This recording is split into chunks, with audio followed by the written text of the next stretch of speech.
Hi Year 1 and 2, Miss Me again with today's class reader, which is A Duck So Small by A.H. Benjamin and Elisabeth Holdstien.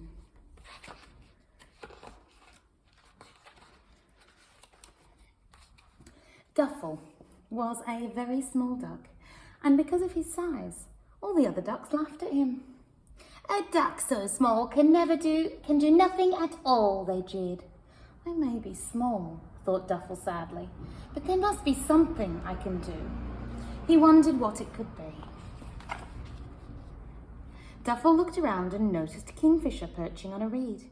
He was just about to say hello when Kingfisher suddenly took off and dived straight as an arrow into the water. "Kingfisher is small," thought Duffel, "but see how well he dives. Perhaps I could do that too."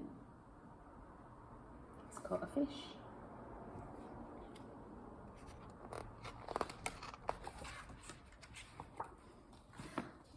"Look what I can do," Duffel called out to the other ducks. He flew high into the air and came down again like a dropped stone. Splash! Duffel hit the water so hard that he nearly bounced off it. "Ha ha ha ha! What did we say?" cried the other ducks. "A duck so small can do nothing at all."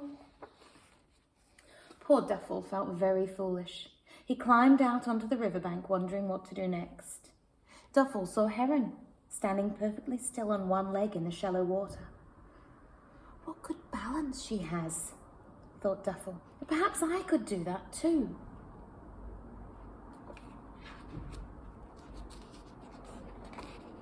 "Look what I can do," Duffel called as he stood on one leg with his wings spread out. He wobbled this way and that and landed flat on his beak.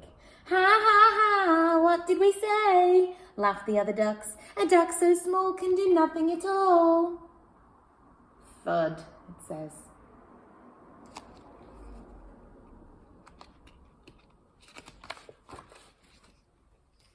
Duffel crept off into the shade of a tree so that the other ducks wouldn't notice his blushes.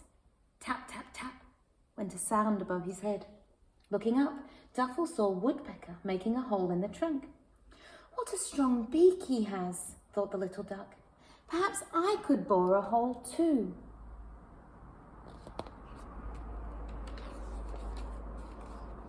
"Look what I can do," Duffel called out to the other ducks. He flew up into the tree and perched on a thick branch. Peck, peck, peck, he went on the wood. "Oops!" he cried as he lost his balance. Duffel toppled from the branch and, bump, fell to the ground. "Ha ha ha, what did we say?" cackled the other ducks. "A duck so small can do nothing at all." All the ducks were paddling and splashing in the river, but poor Duffel decided to hide in the rushes until they left. That way he wouldn't have to listen to their sniggering. "I'm good at nothing," he thought. "I'm just a small, useless duck." And a tear rolled down his beak. For a long time, Duffel could still hear those ducks quacking with laughter. It seemed as though they would never leave. "I'll stay here just a bit longer till they get tired of it," he thought. But as he listened, he realized something. The ducks weren't laughing at him. They were quacking in alarm.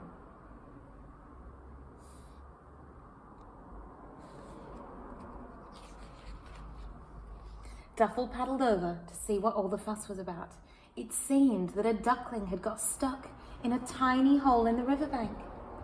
"Oh, please get him out," begged the duckling's mother. We will," said the other ducks, but it was no good. They were just too big to squeeze into the hole.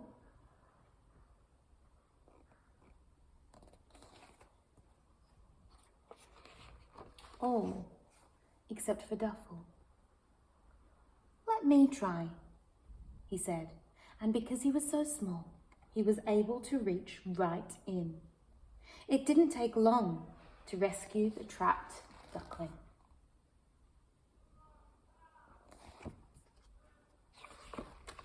"Good old Duffel," cried one duck. "None of us could have done that," said another. A duck so small can be useful after all, quacked a third. Oh, it was nothing, blushed Duffel. And although he was only a little duck, he felt bigger and stronger than them all.